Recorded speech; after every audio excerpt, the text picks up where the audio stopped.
Page 12, Londonderry Air. This piece is in C major, no sharps or flats.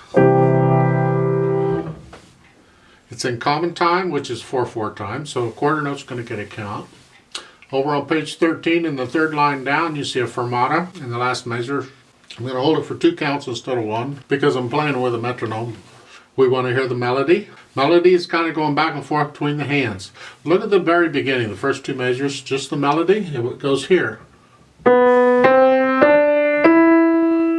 Now, even though 2 hands are playing it, you want it to sound like 1 hand played it all, and that takes a little practice. It took me a long time to get the hang of that. It would be 2 hands. It would sound like 2 hands. So work on that, make sure it sounds like 1 hand did the whole thing. The chord there at the beginning in the second measure in the left hand, that is a G, an A, and a C.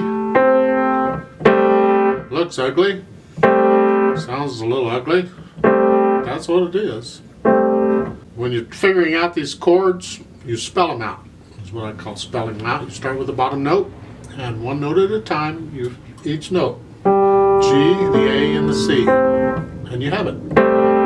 Now these dotted lines, the first measure, you see that dotted line between the C and the D? That's simply indicating the melody is going there. It's telling you where the melody is going. A lot of music won't do that. You have to figure it out on yourself. Where did the melody go? Where is it now? But this book is telling you where it's going. This piece, for the most part, is a nice connected legato piece. You have the phrasing in there, and you can put a little break between the phrasing, it's fine, but otherwise the melody is all connected. There's actually very little accompaniment in it. It's mostly pretty much all melody. There's a few little chords here and there just to enhance the harmony, but otherwise it's melody.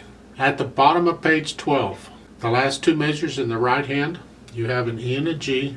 In the last measure, it's an E and a C. But the E is tied, so you don't play the E again, you're holding it down. You only play the C. So be careful on that one. I'm going to focus on the right hand first, just get that part down. Yeah, page 13, third line down, last measure. You're starting with a fermata, and that's with the thumb. Now, notice the fingering, you have to cross over the thumb to get the B. You're not changing hand positions because the thumb's still going to play the C again. This is common in piano. So in the left hand, take a look at the last measure of the second line on page 12. You have a G and a C. And the next measure, it is a G and a B. The G is tied. You see that curved line? That goes into the second line. That means hold the G down. Don't play it again when you go to the third line. You only play the B. At the top of page 13, the last 2 measures in the left hand, you have the E and the C, and then a C by itself. And that C is tied to the next measure, so don't play it again, just play the E in the last measure.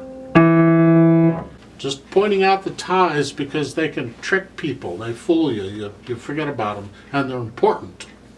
In the second line, the last 2 measures in the left hand, you have a G and a C. Now the G is held down for 5 counts because it's tied into the next measure, so you're not going to play it again. You just hold it down. But you do play the others, the A and the B, while you're holding the G down. Fingers, they'll get used to it eventually. Just hang in there. Watch the A flat in the third line down on the fermata, the last measure. Now, let's talk a little bit about fingering here. The last 2 measures of the third line on page 13 for the left hand.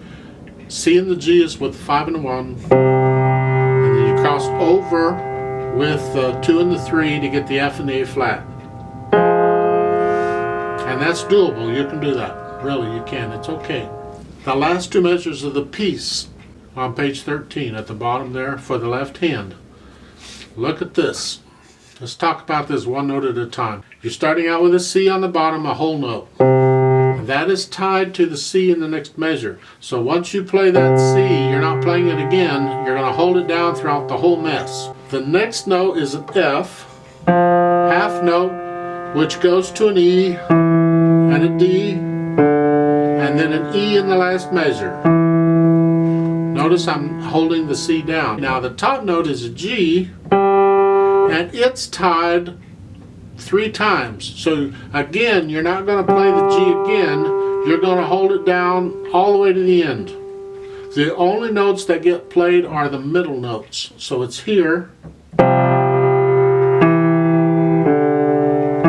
And that may be a bit awkward for you, but I would encourage you to do your best to get it. It's going from here to here while holding these notes down. It could be tricky. Do your best to do that. Don't play the top and bottom notes again. Hold them down. Now, the pedal use in this piece is kind of interesting. It's a little different than most beginner type music. They are using the pedal basically for 2 reasons. One, they're using it to enhance the harmony, which is great. I'm all for it. And the other is they're using it to help the legato. And I do that a lot too. This is a lot of how I use pedal. So right at the beginning on page 12 at the top, they're holding the pedal down for the 1 beat that the left hand plays, that quarter note. So in the second measure, you're here, 1, 2, 3, 4, and then you lift it up for the D. So you're holding it down for 1 count just to enhance the harmony of the chord. This is without pedal. This is with pedal. Sound different? It should, because it really does. And that's how they're doing a lot of these pedals on these chords. Push the pedal down right after you play the chord, or when you play the chord, whichever. When you're doing it with harmony like this, it kind of depends on the piece. A soft piece like this, I think I would push it down right after the notes. So I'm not producing the overtones so much until after I play the note. Like it grows into the note. If you push the pedal down with the notes, all the overtones start immediately, and that's a little different sound. You have to listen very closely to hear the sound, but it is a different sound. Now at the end of page 12, there at the last 2 measures, they're using the pedal again to enhance the harmony, because you don't really need pedal here. So in the left hand you have the C. Then right after you play the right hand half notes, push the pedal down, leave it down for the quarter note, and then lift the pedal up with the hands at the end of the quarter note before you go to the top of page 12. We want a little silence between those phrases. Now on page 13, they're using the pedal to enhance the legato, or to help connect the legato, and I do this quite a bit too. We don't want a lot of pedal all the time because it's mushy. At the top of page 13 in that first full measure there, if I push the pedal down immediately, and I just use legato pedal throughout,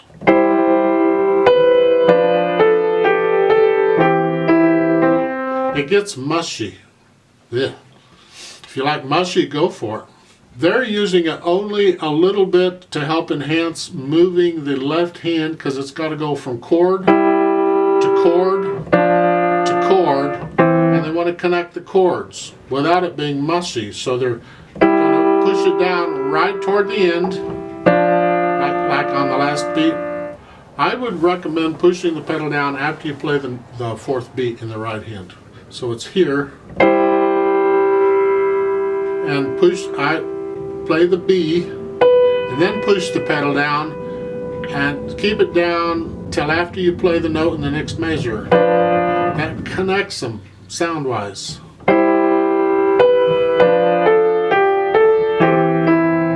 Without it getting mushy. It connects the left hand, and it's really handy. I do that quite a bit.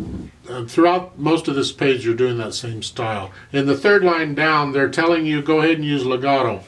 I don't know why, because in my mind, it doesn't need to be. I guess the reason they're doing it is because it's forte, it's loud, and the pedal helps to enhance everything, and it helps the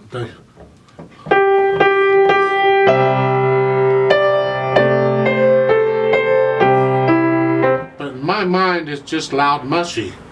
I would not do a legato pedaling in the third line like they're saying. I would keep it the same as the first two lines and just pedal that last beat so you can connect the left-hand chords so they can be legato.